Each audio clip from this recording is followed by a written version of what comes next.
Kemudian untuk bahan bangunan yang kedua selain kayu yaitu bata merah. Jadi bata merah ini merupakan unsur bangunan yang digunakan untuk pembuatan konstruksi bangunan, dibuat dari tanah dengan atau tanpa campuran bahan-bahan lain. Dibakar pada suhu yang cukup tinggi hingga tidak dapat hancur lagi bila direndam dengan air. Nah, jadi bahan baku bata merah ini umumnya terbuat dari tanah liat. Jadi ada beberapa hal yang mempengaruhi kualitasnya, yaitu bahan baku, bahan campuran, teknik pengerjaan, serta pembakaran dan pemeliharaannya. Jadi beda pabrik atau beda produsen bata merah, maka beda pula kualitasnya. Jadi untuk bata merah ini diatur dalam SNI 15, SNI nomor 15 2094 tahun 1991. Jadi bata merah pejal kekuatan dibagi kelas berdasarkan nilai rata-rata kuat tekan terendah. Jadi umumnya yang diproduksi ada beberapa kelas, ada kelas 25, 50, 100, 150, 200, dan 250. Nah, ini dapat dilihat di SNI 15 2094 tahun 1991. Dimana untuk batu bata merah ini biasanya digunakan sebagai penutup atau sebagai bahan dari dinding bangunan. Nah, jadi untuk syarat mutu bata merah ini ada beberapa syarat. Dari tampak luarnya itu sendiri harus berbentuk prisma segi empat panjang atau berbentuk balok. Jadi rusuk-rusuknya siku-siku dan tajam, bidang datarnya rata dan tidak meningkat retak-retak. Nah, jadi ada beberapa ukuran bata merah standar dapat dilihat pada tabel sebelah kiri bawah ini. Kemudian ada juga kuat tekan bata merah pejal. Nah, ini seperti yang telah disebutkan sebelumnya, yaitu pada SNI nomor 15 2094 tahun 1991. Nah, ini semua diatur dalam SNI tersebut. Kemudian ada juga yang dinamakan dengan paving block. Nah, paving block ini biasanya digunakan sebagai bahan perkerasan jalan selain aspal maupun beton rigid.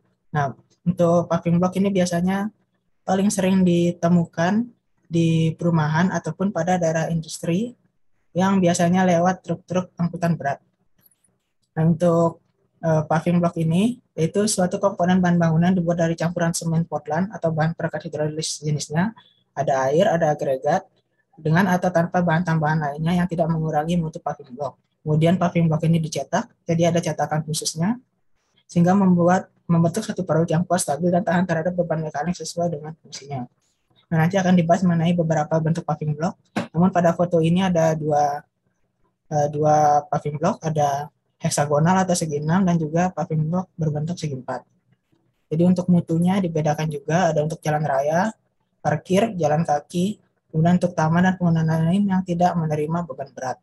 Nah, untuk mutunya ini perlu diperhatikan sebelum memasang paving block di lapangan agar tidak terjadi kerugian pada saat pengadaan paving block. Selanjutnya untuk syarat paving block, jadi ukuran tebal nominal minimumnya ini 60 mm dengan toleransinya kurang lebih 8%. Jadi untuk paving block tidak boleh kurang dari 60 mm, karena nanti akan mempengaruhi kekuatannya. Untuk mutunya dibagi menjadi 4, jadi yang paling tinggi yaitu 40, kemudian ada 20 MPa, ada 15 MPa, dan yang paling rendah yaitu 10 MPa untuk rata-ratanya. Namun jika tidak memungkinkan, maka minimum yang paling kecil itu kekuatan tekan paving block yaitu sebesar 8,5 MPa. Jika di bawah 8,5 MPa ini, maka paving block tersebut tidak dapat digunakan. Selanjutnya untuk jenis paving block, ini ada beberapa macam jenisnya. Ini diambil sebuah contoh dari Indo Paving.